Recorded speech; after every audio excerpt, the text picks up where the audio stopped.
Okay, so I thought I'd talk a little bit about part 3 definitions. Let's start with part 3 definition 1 by Spinoza in his Ethics.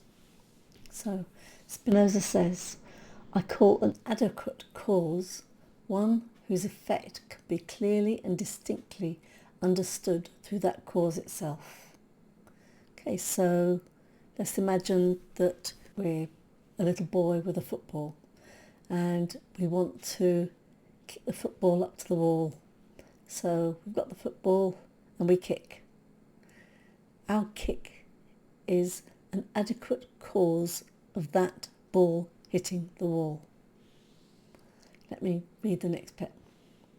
But an inadequate or partial cause I call one whose effect cannot be understood through it alone.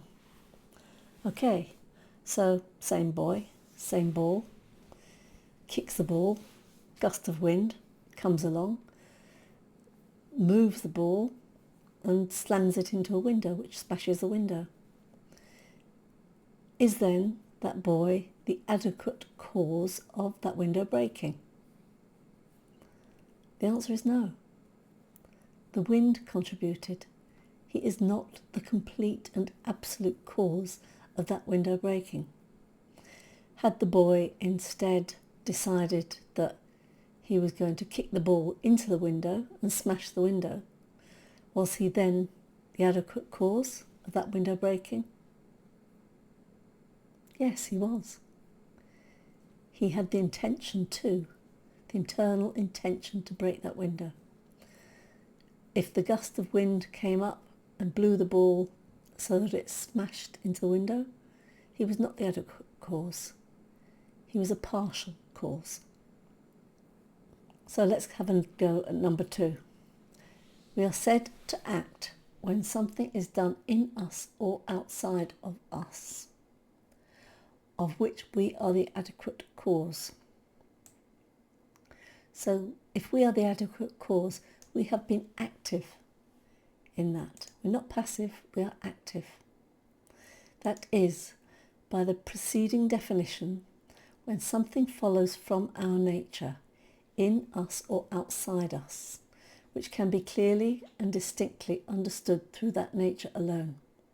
So maybe you have an idea of kicking the ball and breaking the window. That's something in you. When you actually put your foot against that ball to kick the ball into the window, that's outside of you. Both of them are intentions to break that window. That is the aim, that is the will. On the other hand, we are said to suffer or to undergo or be passive when something is done in us or something follows from our nature of which we are only a partial cause. Okay, so when we have an emotion, for example, that boy with the ball, say the neighbour whose window it was had just scolded him and told him he was a useless little boy. That is a partial cause. When he then kicks that ball through the window, it is not because he has chosen to kick the ball, it is because he is responding to somebody else who has done something to him. And so he's passive. He's just passive. Because it follows from his nature, but he's only the partial cause. Because another partial cause was how somebody else evoked his emotion to make him do it. Sounds controversial, but it's how it works.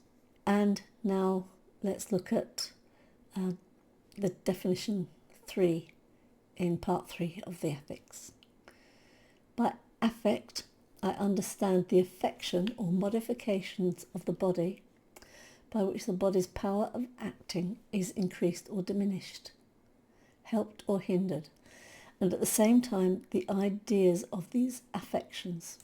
Okay, so I'll just finish reading this before we carry on. Therefore, if we can be the adequate cause of one of these affections, then by affect I understand an action, otherwise a passion. So if we're a partial cause, we're only part of it, so it's a passion. It's passive. if we've actually thought about something entirely of our own volition that hasn't been affected by any outside circumstances, then we've done it actively. We've done the action because that has come from us. So, all affects are either active or passive. They can be either. They can increase or diminish your power. So the affect can increase or diminish the body's power of acting. If it comes from an external source or some form of provocation, then it is a passion. It's passive. I hope that helps.